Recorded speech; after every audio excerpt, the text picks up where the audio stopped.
Hey guys, I'm going to quickly cover how to assemble one of the rockets in the Rascal and Hijinks kit, as well as how to assemble the stand that you can place the rocket on when you're going to launch it. This kit is relatively simple when it comes to assembling the rocket. You, when you take out one of the rockets from the kit, it already comes pre-made like this. You don't have to assemble the fins onto it. You don't have to glue them on. The one tricky thing about this kit though is that this rocket's gonna go pretty high up compared to maybe a bottle rocket or a salt and vinegar or bicycle pump launched rocket. So you do want to use a parachute to recover your rocket. You don't want it to come crash landing. That could be a problem for either safety or just damaging this rocket. So the tricky thing about this kit is actually just going to be putting this parachute, which comes in the kit, onto the rocket and properly fitting it in so that it can deploy completely when the time comes. So the way we're going to do that is that as you can see on this nose cone, there's a little spot where you can tie this parachute around. So that's the first thing we're going to do. So when you get this parachute, you want to just completely open it up. And you'll notice that these strings, these cords that are holding the parachute together, they, well, first you want to untangle them. But you'll notice they're kind of tied on points across from each other. So over here, and over here. This is a little unconventional when it comes to rocket parachutes, but we'll work with it. So what you want to do is you want to take all three carefully, separate. Keep the parachute open. Just pull them back. Like so. Pull them back. Try to find the midpoint of all of them. And then when you have that, just hold on to that midpoint. So for me, it's around over here. And just fold the parachute over. Just keep those pulled. Okay. Now, I like to fold it just to make my life a little easier. So the idea is just to keep those folded. And hang on, this one's a little, I grabbed this one backwards. Okay, there we go. So now what you want to do, now that you have those midpoints, is you want to insert that kind of held together into that point that we talked about on the nose cone. That's a little tricky. Maybe it helps to twist it a bit while you're doing that. There we go. And now you're going to kind of form a loop. And conventionally, when you tie a knot, you would bring the threaded end over in and out. In this case, we actually want to bring the parachute side in and out. So it does make a difference. It'll make this knot tight. When the parachute pulls on the nose cone when it's coming out, the knot will actually become tighter this way instead of becoming looser. So it's important to put the parachute inside in. It's okay if it gets a little crumpled. These parachutes, they're plastic. So once you have that pulled through, just want to finish that knot. There you go.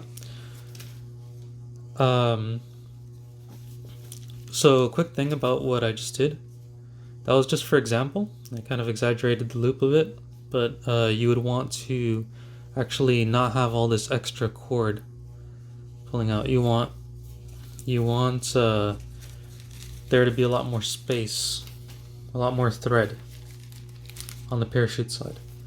So I'm going to quickly fix that and then I'll get back to assembling this. So now as you can see, it tightens it a little bit more, so there's still some loose thread here, but it's just not as much. And when I pull on the parachute, that knot doesn't come undone. It doesn't try to unravel. So I'm going to open up this parachute again. Kind of try to open it up on the sides where the threads aren't getting in the way.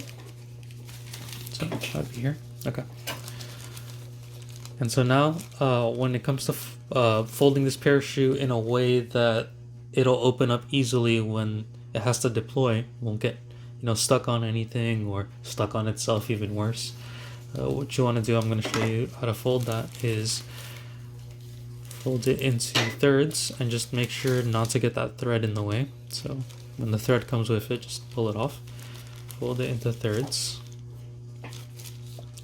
Okay, and then now pull on the parachute just so you can grab this thread on the bottom.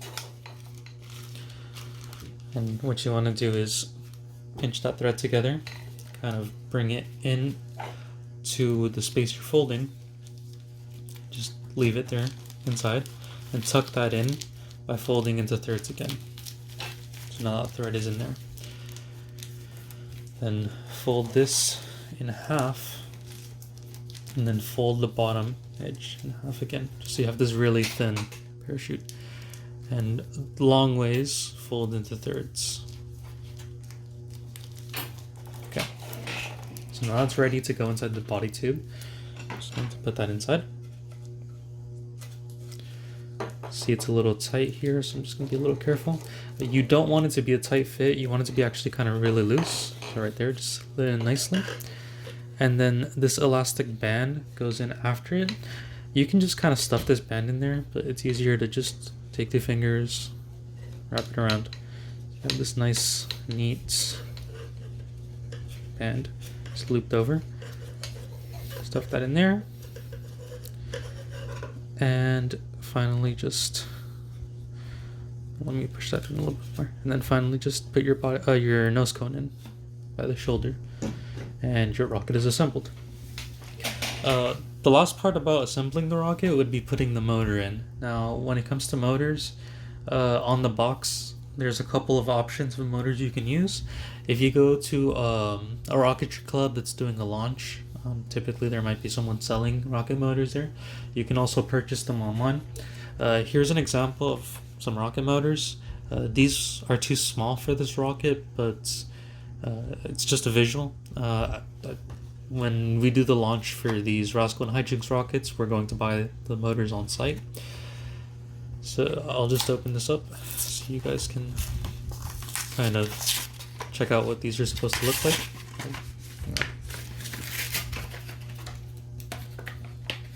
And in that sense,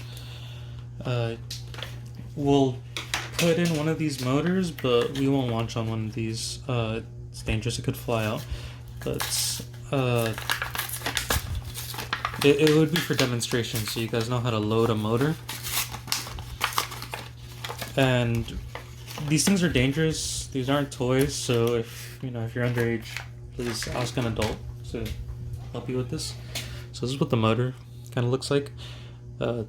This is actually, it could be different materials, but there's just some clay forming a delay charge. Well, there's a delay charge, and there would be some kind of propellant inside of this that we can't really see at the moment.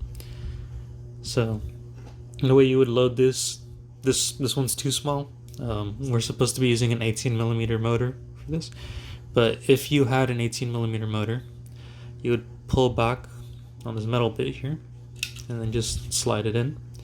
And if it was 18mm, it would hold. And it's hard to see, especially in this video. Yeah, maybe it would be easier if you had your own kit to look at it. But there's another metal bit there at the top that would actually be making contact with the motor that you're loading. And eventually, when we hook on, make a full circuit with this and run some electricity through it, that would be what launches the motor. But yeah, that would be how you load the motor. Just pull back on this metal bit a bit, put it in, and just make sure those metal bits are making contact. That would be something you do before you have, please don't have electricity running through this while you're loading it. It's extremely dangerous. Just have to make a point of saying that. Just load that in first, and when you're, this would be an option for something you can use to run power through that part and launch the motor. When you're hooking those clips on, just make sure your batteries aren't loaded into one of these, or if you're using another kind of setup, just make sure there isn't power running through it at the moment when you're hooking those on. So when we launch these things, we're going to be at a park with a rocketry club, and we're going to have a different setup, but I'm going to show you guys how to set up the stand that comes in the kits. So it comes with one of, you know, these different pieces, these plastic pieces. So you have 3 of these long ones. You just want to slide them in from the bottom up into those slots. So there's 2 more slots, 2 more of these pieces. You may want to just slide that in, slide that in, and there we have the first part of our stand. So another thing you might have noticed that comes in the kit are these metal rods. One of these rods, this one, has these kind of thin sections on both ends, so here and here, and then both of these other rods have this solid section on one side, and then, you know, a hole on the other. So you want to take that's one with the little thin sections, and slide it into those holes, put them in. Now you can just jam these in. You want to make sure they're completely inside, so these are a little difficult to just jam in. One thing that helps is putting it against, you know, solid surface, and then using gravity to help you. So there we go.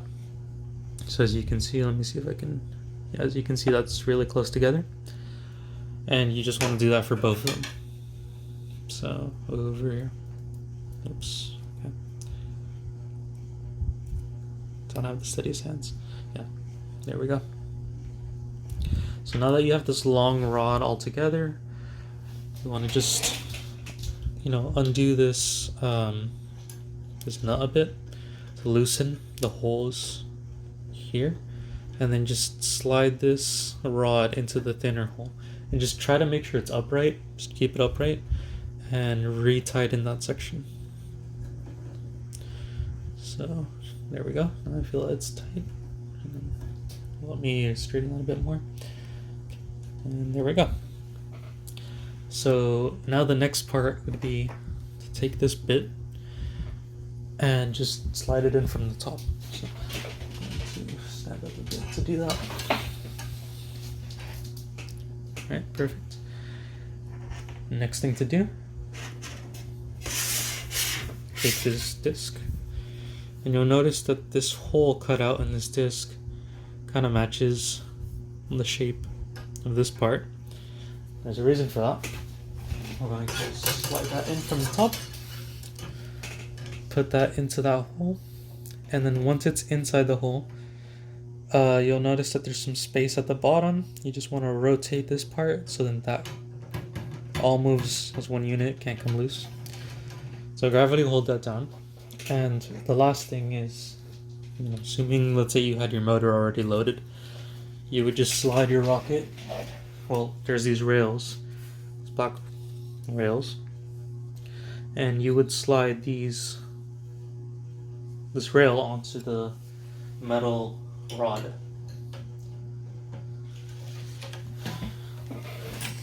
And there we go. It's just a little cap you can put on the top. And yeah, so that's your setup. Now this, again, please, there are instructions in the book in case this video didn't cover maybe everything. Especially for this, please, when you're setting up the launch, please ask for, you know, at least have adult supervision.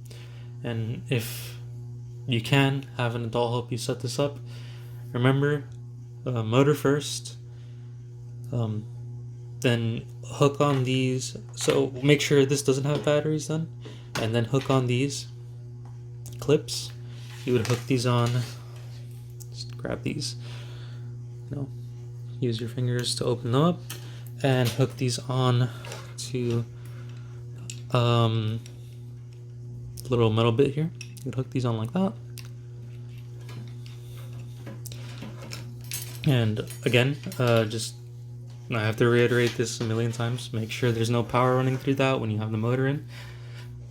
And make sure these two also aren't making contact when you hook them on. Just hook them onto two different spots on the rod. And then the last thing you would do, unravel this cord as far as you can. I think it's 5 meters. Step as far away from the launch as you can, and load the batteries in, and then launch. I think press this button on this version of the launcher, and it'll run power through the machine. Just launch that rocket. Set the propellant off and launch the rocket. There's a delay charge inside the motor that you'll be using, and once the propellant's finished burning through, it'll burn through that delay charge and then burn an ejection charge. That's going to be what sets off. It'll raise the air pressure immensely inside this compartment and push off that nose cone and set off the parachute. And that'll be how you avoid your rocket crash landing. So yeah, that's the assembly, and I am going to now show you the videos of our different Rascal and Hijinks rockets launching.